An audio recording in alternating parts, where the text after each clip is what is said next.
that deep ache or shooting pain down your leg isn't just annoying, it's also probably a sign that your sciatic nerve is irritated. With scoliosis, sciatica can flare up in ways that most people just don't expect. In this video, I will show you why it happens, what makes it worse, and most importantly, what you can do today to relieve some of that sciatic pain with one of my favorite stretches. So what is sciatica? It basically describes the pain that comes from the sciatic nerve, which is actually the longest and biggest nerve in the body.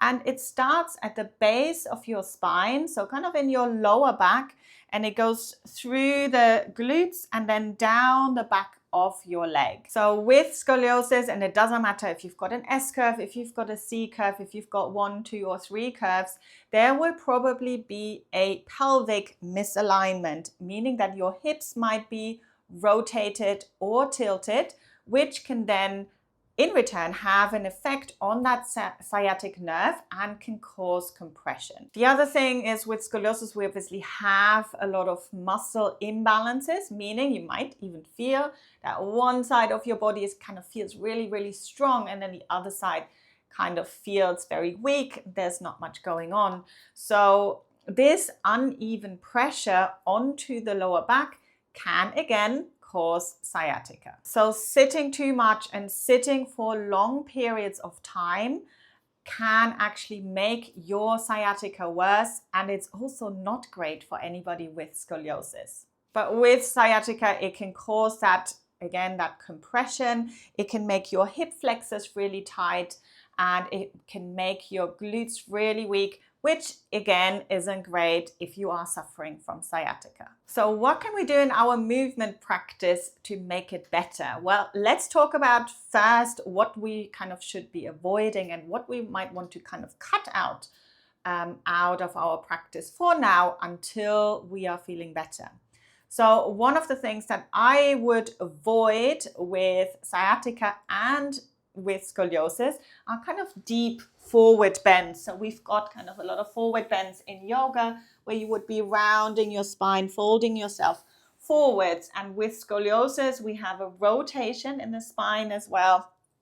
And in general, it will kind of cause that compression into the lower back if you are not doing it right. So that might be one of the things that you might want to avoid.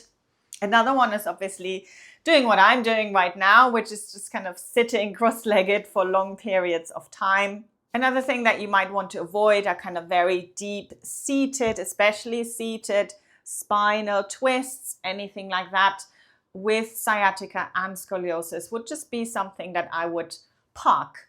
Or maybe just not right now until you are building up your strength and until you're feeling better. But let's get into some things that we can actually do. And I'm going to show you my favorite stretch, for which we're going to lie on the back, and which is already a great position. First of all, for scoliosis, of course, because we're coming into alignment here. Our spine is nice and long and there's no effort keeping yourself upright. So great position for your spine. From there, we're going to work with the side where you're feeling that sciatica. So you're going to bring that knee in towards the chest. Just going to relax it in towards you. So just letting it kind of drop in towards the chest. And then from there, we're just going to start to open the back of the leg. Now, what I don't want you to do is kind of let the knee move away from you to lengthen the leg. But I want you to keep the knee really closely in towards the chest. And it might not be that you can kind of fully straighten the leg. I certainly can't in this position. But we're just going to tease the stretch. So we're just going to go into a little bit of a stretch, and then we're going to release and soften. So I want you to repeat this a few times. So you're just going to lengthen, release, and then you're going to soften.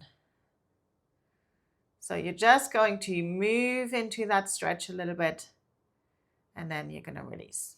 So we'll do that a few times, and then you might want to change position slightly. So you could bring your knee a little bit further out to the side. Again, holding onto the back of the knee. So we keep it nicely close in towards us. And we're going to just open the leg a little bit and release. So you might feel the stretch in a different part of your leg. Good. And then you might want to slightly take it across. You won't go very far here, but just kind of, again, finding a slightly different angle, different stretch. Good. That's it. And then just come back to center for one more. Good. And then from there, we're just going to rest the hand on the knee and we're going to do some circles here. So just circling the knee around the hip. Just going one way and then going the other way. So see if you can soften the front of the hip. Imagine your hip flexors just kind of releasing here as you circle. Good. And then to finish, we're just going to give that leg a little shake out here. So the other thing that is really important is strengthening your glutes and strengthening your core. So some great kind of glute strengthening exercises, for example, would be the clam in our Pilates practice. We've got our lift and lower. We've got some circles. Anything like that is great to kind of bolster up and strengthen those glutes, which is exactly what you need with sciatica. So relieving pain is one thing, but how do you then ensure that it doesn't come back? So a strong core is absolutely key to a long-term relief. In this video that is on your screen right now, I will show you how you can build up your core strength that actually works for those with scoliosis.